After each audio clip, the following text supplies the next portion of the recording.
Apartment मध्ये सर्व furniture होते, शिवाय एक टीव्ही, वॉशिंग मशीन, डिशवॉशर व मायक्रोवेव्हही होता. आम्हाला आमची ग्रॉसरी व काही भारतातून आणलेली भांडीकुंडी ठेवण्याकरता जास्त जागाच नव्हती. थोडीफार जागा त्यातल्या त्यात करून घेतली. भांडी डिशवॉशर मध्ये ठेवली. फ्रीजही बराच भरलेला होता. त्यातला एक कप्पा मी भाजी ठेवण्याकरता रिकामा करून घेतला. आमची रूम म्हणजे एक मोठी आयताकृती बेडरूम व त्यात एक कॉट व त्याला लागूनच टब बाथ वगैरे होते. बेडरूम मध्येच आमच्या मोठाल्या 4 बॅगा व भारतीय किराणा मालाने भरलेली काही खोकी ठेवली.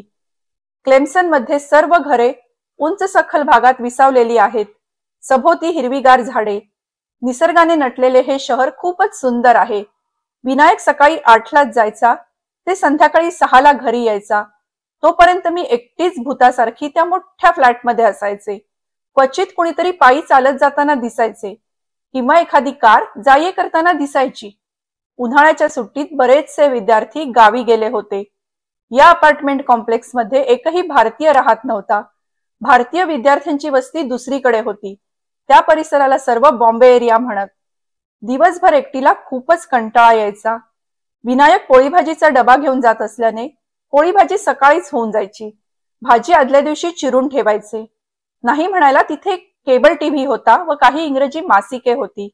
अमेरिकेत तसे नवीनच होतो. 1 वर्ष डेंटनला राहून लगेच क्लेमसन मध्ये आलो होतो. त्यामुळे कार नाही व संगणकही नाही. उन्हाळ्याची सुट्टी असल्याने तिथल्या बसेस 1-1 तासाने धावत असत. त्या अपार्टमेंट पासून विद्यापीठ बऱ्यापैकी लांब होते.